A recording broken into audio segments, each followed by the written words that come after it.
Right, guys, welcome back. And today I'm in Hilton, right? Mm-hmm. Very close to Pietermaritzburg. I am here with Howard Scott. I was going to say Edward by mistake. In this lovely place. Wife is Hanali is inside. I think it's in the kitchen Making lunch. making lunch. This is a place that you should come, at least even visit this guy. It's a lovely place. It's a hidden gem. I mean, if he didn't tell me that it was here, I would never come here before. But anyway, apart from hosting me here, also Howard is an engineer by profession, and he also produces some interesting stuff for motorbikes. So as you can already see over there, these are luggage for motorbikes. So maybe later on he will tell us more about what's the idea behind all this and how it's all started. But he also produces protective equipment for motorbikes, like bash plates, crash bars, and probably something else. And I leave it up to him to explain what's going on, how it started, how long he has been doing all this, and who are his clients, maybe local or overseas. I still have to see more, so I didn't have yet the time to see all his products. But yeah, also just right behind me, as you can also see, there are also some bikes, an XR600, and also what's that, a BMW R100, right? R100, Which is over there. But anyway, so let me leave the word to Howard and tell us more about what he is doing. Yeah, I'm Howard Scott, founder and chief designer, fabricator, welder, floor sweeper, delivery boy, the whole lot of Scott Adventure. We are out here in Hilton on a small farm, 50-acre farm. It's the ideal place to work. We completely off the grid as well, so it makes it a little bit more challenging. We try and keep up with we don't try and keep up with anyone. We try and make new parts for most of the new bikes that come out. We try and sort of assess if it's going to be a popular one or not. Sometimes we make mistakes and choose a bike that never sells. But just recently we've had the Yamaha T7, which I think I've sort of covered most of the areas that I feel need protection on it. Obviously starting with crash bars. When I rode the bike, I discovered the foot pegs were very short, so we've made foot pegs, we've made foot peg lowering brackets, we've made bash plates, which we'll see later on in the workshop. We did start off, we've been going since 2006. We started our first adventures mainly with BMW, with the HP2. We did a few GS challenges, as they were called then, not trophies. So this is one of the jackets from there. And that's when we discovered that some of the bikes needed a little bit more mounting places and protection and stuff for carrying equipment, especially the HP2. So we did start off on the BMWs. We cover most of the BMW range. I cover most of the BMW range. And then also we started doing the export bags also in 2006. We started making stuff because there wasn't that much available at the time, especially in South Africa. Yeah, in fact, I was going to ask you, like, how do you find the competition when comparing with people can also purchase things from abroad, from the reputable companies that are already on the market? At the moment, since COVID, it's a bit difficult in South Africa to purchase stuff like it. It is available, probably a little bit more expensive. So in a way it was an advantage, COVID, up to a certain extent. I don't like to look at advantages. My only competition is me. So the stuff that I try and develop, I think, is practical and what's needed. It's not anything over the top or extra. It's the basic stuff that you need. We seem to go through phases. Before COVID, we were very busy with KTM 1290, mainly overseas customers exporting stuff. Then we had a 6-month break with COVID, nothing happened, and then after COVID, Kawasaki has kept me busy with old KLR crash bars, pannier racks, and stuff like that. So at the moment we're busy with the T7 parts and Kawasaki parts.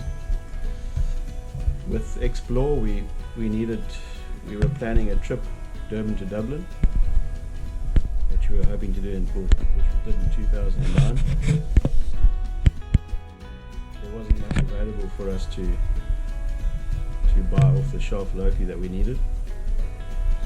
So I first of all developed the handlebar bag, which is a very handy little bag, especially for cameras, all your small stuff. And then we did the pannier bags and tail bags, but if I show you photos of those, they were a little bit sort of not a good design, but it was needed in a hurry, so it worked for the trip, yeah. But they were way too big, and they got us all the way there and back again with no problem. And but now we've carried on making that. The Explore bags are quite popular. They're not the normal roll top design. They're the old-fashioned zip design, which I prefer. So unfortunately, everything I make is what I like, and hopefully other people like it too. Make them buy. That's it. So let's continue, and now we're moving down to the workshop to see what exactly is going on here.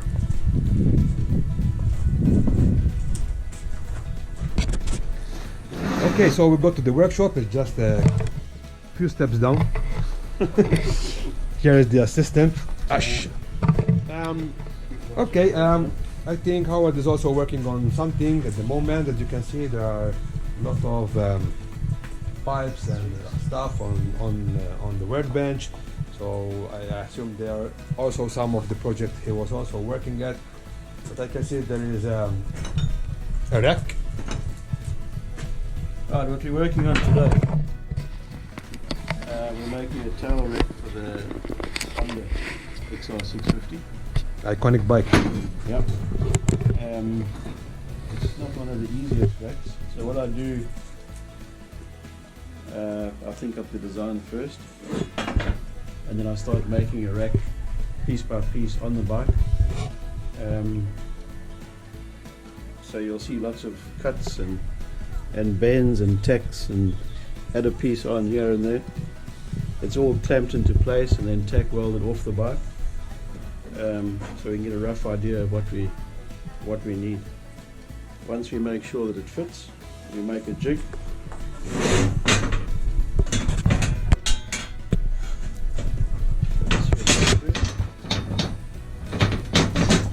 So then we make a jig from the sample that we made. That's all in place. And how much time would that involves from like concept to jig and doing the whole thing? It's probably about 9 hours of work. So a lot of that has to be absorbed into the product in the end, yeah. So if I only sell one of these, I don't make any money. But obviously then we sell more and you can amortize the price into it. Yeah. So this is the finished one. It's just got to be cleaned up, Powder coated. We don't grind all the welds, but something like that will be ground a bit. It'll be ground, clean up a little bit there. Then we aluminium oxide blasted, and then we powder coat. Normally black, everything gets done black, except KTM owners like orange. Yeah. Also seeing that There are some mesh plates there. Close to which model? Is it Yamaha? That's T7. I'll give you a quick rundown on these.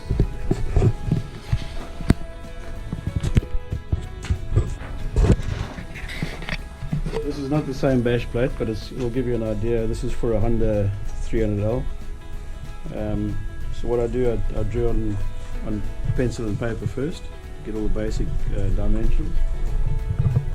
Then I'll make a cardboard one, see how it fits the bike more or less. Then I'll make it out of steel, and I'll make a jig to fit inside so I can make sure all the other ones I make will fit to that jig.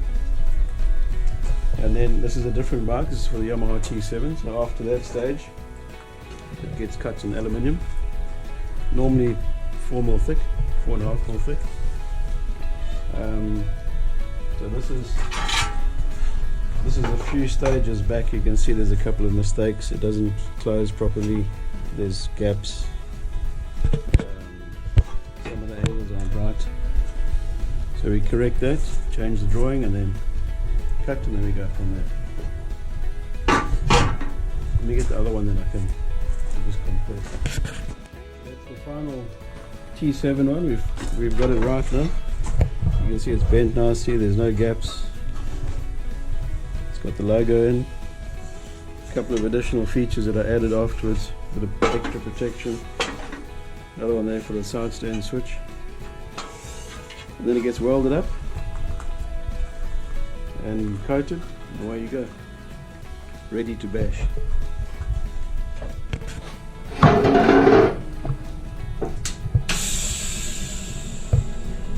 Yeah, all our parts are all TIG welded, so it's nice and neat and strong. Just going to finish off welding this one.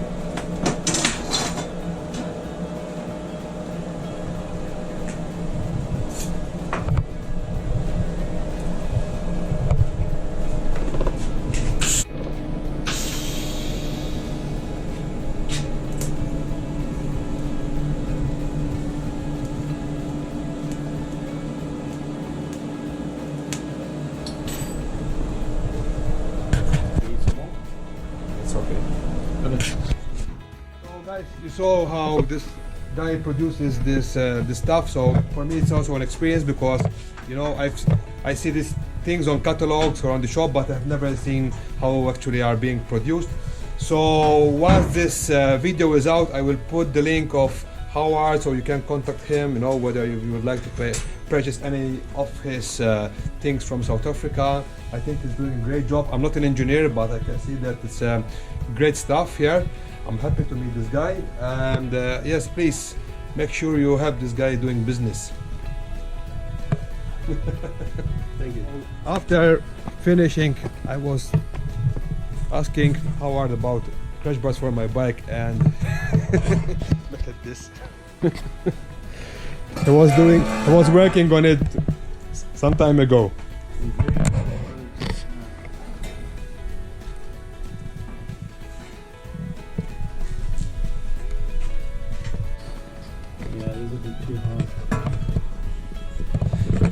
Yeah, because I think the original comes a bit shorter. Just measure this.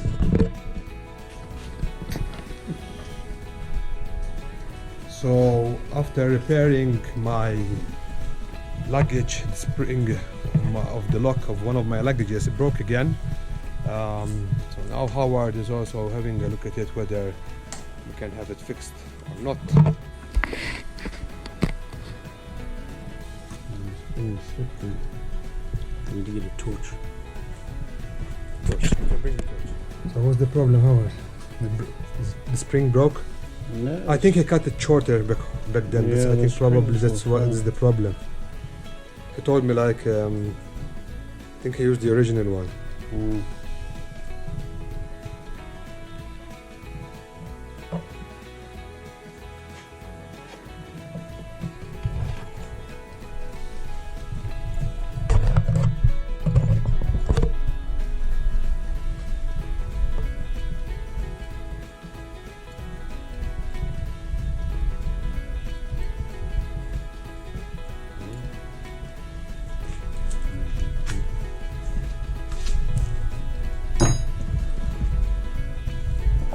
are you looking for?